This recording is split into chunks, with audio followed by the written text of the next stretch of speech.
15 अगस्त बहुत ही अच्छी तरीके से मनाते हैं। सारे बच्चे और बड़े मिलकर 15 अगस्त के दिन मजे से पतंग उड़ाते हैं। चलो चलो, हम सब ढेर सारी पतंग लेकर आएंगे। हाँ हाँ, मैंने देखा था कि दुकान पर ढेर सारी पतंगे लगी हुई थी, अच्छे अच्छे रंगों की और बड़ी बड़ी भी। अच्छा, ये तो बढ़िया बात हुई। चलो हम चलते हैं। अब खड़े खड़े तुम लोग बातें ही करते रहोगे कि दुकान पर भी चलोगे पतंगे लेने? हाँ, सारी अच्छी अच्छी पतंगे बिक जाएंगी तो हमारे लिए कुछ नहीं बचेगा और फिर हम पतंगे नहीं उड़ा पाएंगे। हाँ हाँ, चलो जल्दी। बच्चों की टोली झटपट उस दुकान पर जाकर ढेर सारी पतंगे खरीद लेती है। माँ माँ, मुझे भी पतंगे चाहिए। मेरे सारे दोस्त अच्छी अच्छी पतंगे ले रहे हैं, मुझे भी पतंग उड़ाना है। नहीं बेटा, पतंगों का मांझा बहुत तेज होता है, तुम्हारे हाथों में लग जाएगी। नहीं माँ, नहीं लगेगी। मैं अपनी उंगलियों पर कुछ बांध लूंगा। प्लीज माँ, मुझे एक पतंग और एक मांझा दिला दो ना, प्लीज। नहीं बेटा, पतंगों के मांझे से तुम्हें ही नहीं बाकी लोग और आसमान में उड़ने वाले पंछियों को भी खतरा है। पंछियों को खतरा और लोगों को भी? कैसे माँ? बेटा, पतंगों के मांझे पंछियों के गले में अटक जाते हैं, जिससे वो मर जाते हैं, और कभी कभी तो लोगों के गले में भी अटक जाते हैं। अच्छा माँ, मुझे नहीं पता था इस बारे में। अब से मैं पतंग नहीं उड़ाऊंगा, नहीं तो नुकसान हो जाएगा। शाबाश मेरे बच्चे, बहुत अच्छे। गाँव बड़े ही मजे से 15 अगस्त की तैयारी कर रहा था।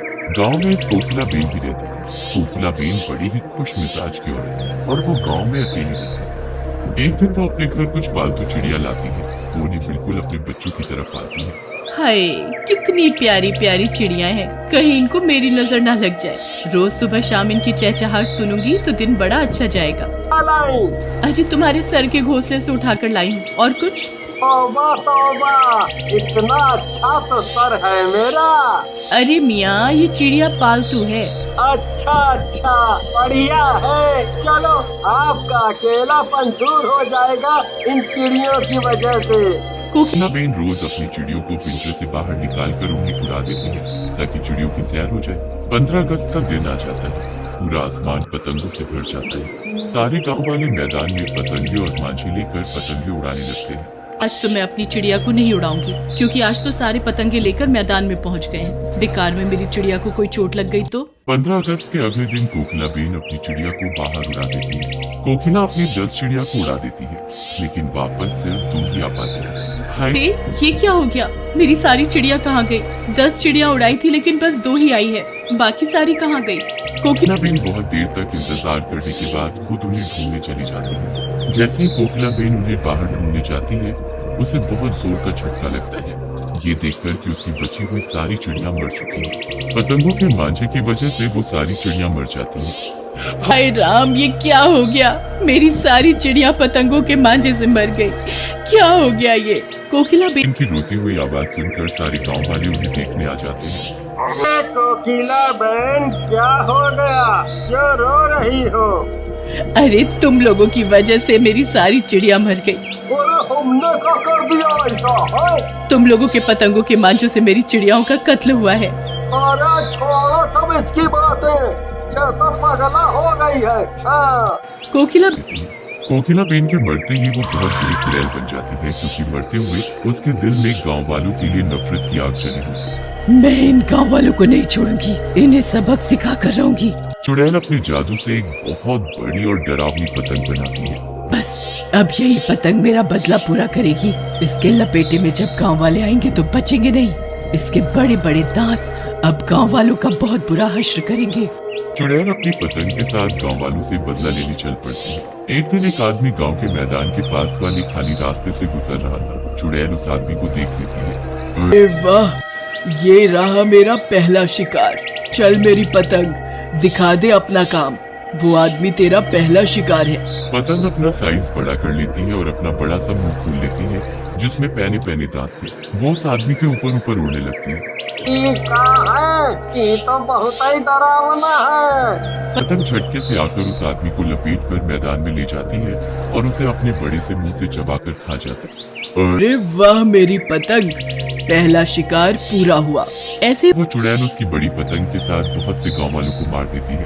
पूरे गांव में ये बात फैल जाती है। अरे भाई, तुमने देखा नहीं कैसे एक एक करके सारे गांव वालों की हत्या हो रही है। हाँ भाई, ये सब कुछ 15 अगस्त के बाद से होना शुरू हुआ है। मुझे तो लगता है कि ये कोकिला बहन की बददुआ है। हाँ, देखा नहीं था कैसे जाते जाते अपनी चिड़ियों का दुख मानते हुए गई हैं। भैया, मुझे तो लगता है कि कोकिला बहन ने सही कहा था। पतंगों के बाजे की वजह से कितने पक्षियों की जान गई है।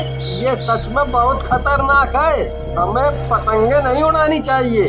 अरे भाई, छोड़ो तुम भी, क्या ज्ञान की बातें लेकर बैठ गए। कोकिला बहन तो बस कुछ ना कुछ कहती ही रहती थी, और पतंगे तो बहुत पहले से उड़ाई जा रही हैं। पहले तो कभी किसी ने कुछ नहीं कहा। नहीं भाई, जरूरी नहीं जो पहले से चलता आ रहा हो वो बात सही ही हो। अब इस बात पर गौर करना पड़ेगा लोगों को। हाँ, कहीं से तो पहल हो। हाँ भाई, बिल्कुल सही कहा। जैसा कि आप सब लोग जानते हैं, हमारे गांव में बढ़ती हत्याओं की वजह अभी भी हमको पता नहीं चली है, और हमें लगता है कि कातिल बहुत ही शातिर है। अरे सरपंच जी, मुझे तो लगता है कि यह कोई मामूली कातिल नहीं है, बल्कि ये तो किसी चुड़ैल का काम लगता है, चुड़ैल का। मुझे तो बहुत बार इस गांव में किसी साए का एहसास हुआ है। हाँ, और तो और कोकिला बहन की मौत भी तो कुछ दिनों पहले हुई है।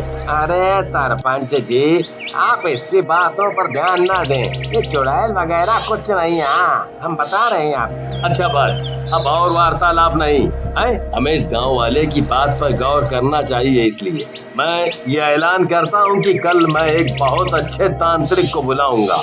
ये बात चुड़ैल चुपके से सुन लेती है। अच्छा बेटा, तो ये बात है, मुझे पकड़ने की कोशिश की जा रही है। इतना आसान नहीं है मुझे पकड़ना। अपनी बड़ी पतंग के डर से इन गांव वालों को भी इनकी कोकिला बेन याद न दिलाई तो मैं भी चुड़ैल नहीं। अगले दिन सरपंच तांत्रिक को गांव ले आता है।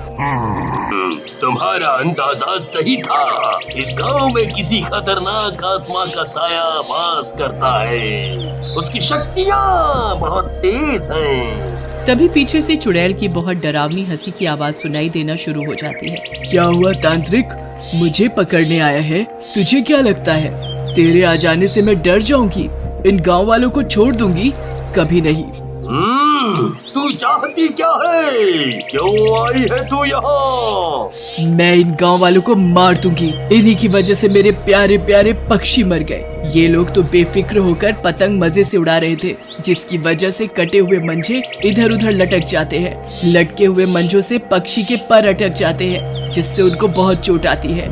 इन गांव वालों को भी पता होना चाहिए कि जब जिंदगी इनके लिए कीमती है तो पक्षियों के लिए भी जिंदगी उतनी ही कीमती है। इनको ऐसा सबक सिखाऊंगी कि पूरी जिंदगी की पतंग उड़ाना भूल जाएंगे। अच्छा, तो तेरा ये मसला है। तेरा इरादा नेक है, लेकिन काम तेरा बहुत गलत। इसकी सजा तुझे मिलेगी। तुझे इस गांव को हमेशा हमेशा के लिए छोड़कर जाना पड़ेगा। नहीं, मैं अपना बदला इन गांव वालों से लिए बगैर नहीं जाऊंगी। सारे गांव वाले मिलकर चुड़ैल से बहुत माफी मांगते हैं।